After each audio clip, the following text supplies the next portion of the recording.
आज की हमारी कहानी है उपदेश से करनी भली। एक गांव में एक बूढ़ा मुखिया रहता था। काफ़ी उम्र हो जाने के बाद वे एक उपदेशक बन गया। अपने गांव के चौपाल पर बैठकर वे लोगों को यही समझाया करता था कि अगर जीवन में सुख समृद्धि से रहना है तो कभी किसी पर हमें क्रोध नहीं करना चाहिए।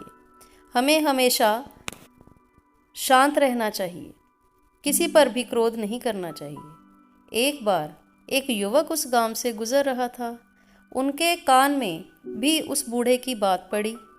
उसे उसकी बात बहुत अच्छी लग रही थी। उसे उस बूढ़े से मिलकर कुछ और बात करने की उत्सुकता हुई, तो उसने बूढ़े से फिर पूछा, बाबा, जीवन में शांति से रहना है तो क्या करना चाहिए?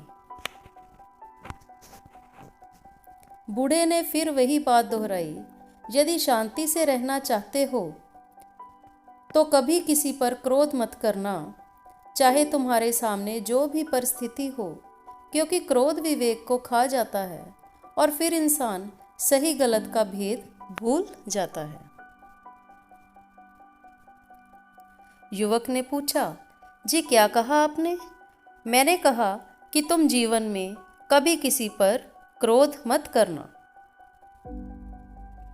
युवक ने बात नहीं सुनने का नाटक किया और फिर पूछा, जी मैंने सुना नहीं, क्या करना चाहिए? क्या कहा आपने?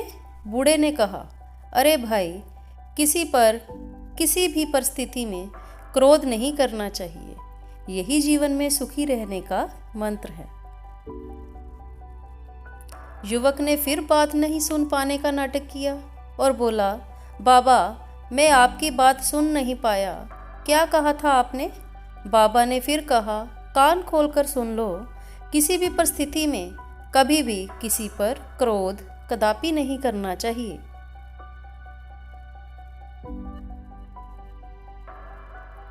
इस बार बाबा की आवाज में तलखली थी।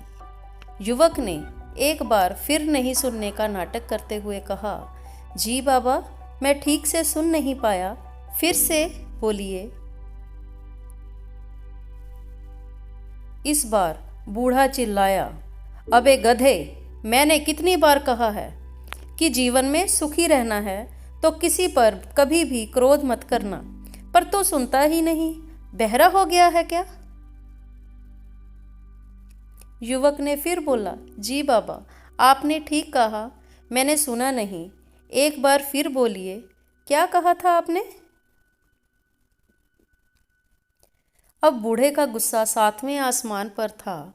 उसने पास रखी एक छड़ी उठा ली और युवक को घूरते हुए कहा, अब अगर तुमने मेरी बात नहीं सुनी तो मार मार कर इस छड़ी से तेरी पीठ लाल कर दूंगा।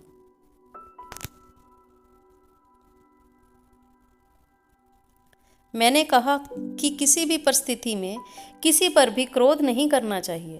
अब बता, तूने सुना कि नहीं? नहीं सुना तो अभी तेरी खबर लेता हूँ। युवक मुस्कुराया और उठकर अपने गंतव्य की ओर चल पड़ा।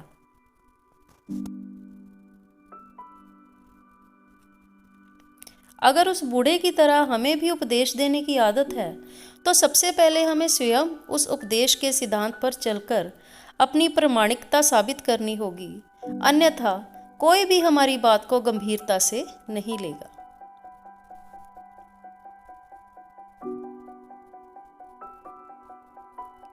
यदि कोई असफल व्यक्ति लोगों को सफलता के मंत्र बताने लगे तो उसका उपहास तय है।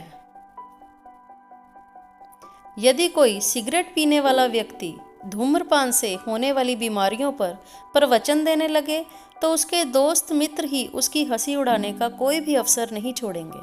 हमारी यही तो परेशानी है कि हम हमेशा दूसरों को सुधारने में लग जाते हैं, पर खुद अपने ऊपर वे बात लागू नहीं करते।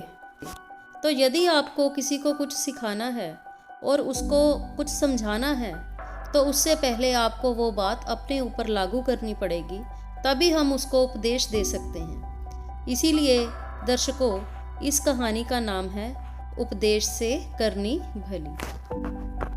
तो देखने और सुनने वालों से मैं यही निवेदन करूंगी कि आप हमारे चैनल को सब्सक्राइब करें और कमेंट करके हमें बताएं कि आपको ये कहानी कैसी लगी, और एक बेल आइकन ज़रूर आप दबाएं ताकि हमारी आने वाली सभी नोटिफिकेशंस आप तक पहुंच सकें।